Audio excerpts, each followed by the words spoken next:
ഇന്ന് ലൈവിലേ നമ്മൾ അഭിഷേക് ശ്രീകുമാറിനെ ബാക്കിയുള്ള മത്സരാർത്ഥികളെല്ലാം കൂടെ ഒരുക്കിയാണ്, പെൺവേഷം കെട്ടിക്കുകയാണ്. അടിപൊളിയായിട്ടുണ്ടല്ലേ.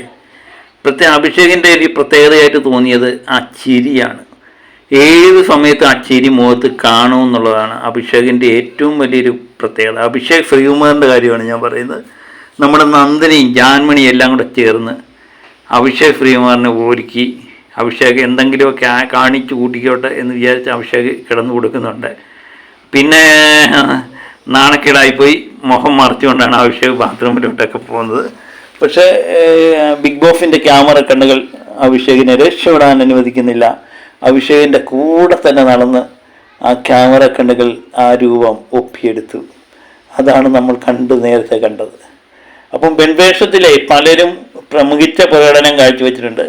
ചിലവർക്കിടെ മുഖത്തിന് നന്നായി ചേരും. അഭിഷേക് വന്നിട്ട് വളരെയധികം ക്യൂട്ടായിട്ടുണ്ട് അല്ലേ. അഭിഷേകിനെ എനിക്കൊരു പ്രത്യേകതയായിട്ട് തോന്നിയത് അദ്ദേഹത്തിൻ്റെ നിലപാടുകൾ ഉറക്കെ പറയാൻ കഴിയുന്ന ഒരു മത്സരാർത്ഥിയാണെന്ന് തോന്നുന്നു. അദ്ദേഹം പറഞ്ഞു കഴിയുമ്പം ആർക്കും അങ്ങനെ പ്രത്യേകിച്ച് ദേഷ്യമൊന്നും തോന്നിയതായിട്ട് എനിക്ക് തോന്നിയിട്ടില്ല.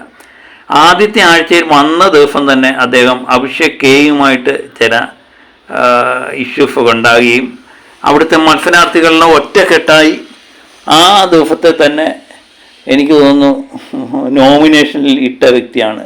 8-9 വോട്ടം കണ്ട 13 അങ്ങോട്ട് വോട്ടം കണ്ട ജിൻഡോയേക്കാൾ കൂടുതൽ വോട്ട് നേടി അന്ന് നോമിനേഷനിൽ വന്നൊരു വ്യക്തിയാണ് ഈ അഭിഷേക് ശ്രീകുമാർ എന്ന് പറഞ്ഞത്. ആദ്യ ആഴ്ചയിൽ തന്നെ നോമിനേഷനിൽ വരാൻ അവിടെ നിൽക്കുവാനും ഒക്കെ തൻ്റെ ഇടം കാണിച്ചൊരു വ്യക്തി തന്നെ. എന്നിട്ട് ഓരോരുത്തരും ചായം പൂശുകയായിരുന്നു. എല്ലാ ചായയും ഏറ്റുവാങ്ങി ഒരു ചെറു പുഞ്ചിരിയോടെ നിന്ന അഭിഷേകിൻ്റെ മുഖം എൻ്റെ ഓർമ്മയിൽ ഇപ്പോഴും നിൽക്കുന്നു. അതുപോലെ ലാലേട്ടൻ മഞ്ഞക്കാട് കൊടുത്ത് വാണിംഗ് കൊടുത്ത ആ സീസണിലും തൻ്റെ തെറ്റുകൾ സംഭവിച്ച ഒരു ചെറു പുഞ്ചിരിയാണ് അഭിഷേക് നിൽക്കുന്നത്. അഭിഷേക് ഏത് കാര്യം പറയുമ്പോഴും മുഖത്തൊരു ചെറു പുഞ്ചിരി കാണും. തന്നെപ്പറ്റി ആരെന്ത് പറഞ്ഞാലും ആ ചെറു പുഞ്ചിരിയോടെയാണ് അഭിഷേക് നേരിടുന്നത്. എനിക്ക് തോന്നുന്നു അഭിഷേകിൻ്റെ ഏറ്റവും വലിയൊരു പ്രത്യേകത അതാണെന്ന് തോന്നുന്നു. ആർക്കും വെറുപ്പ് തോന്നത്തില്ല.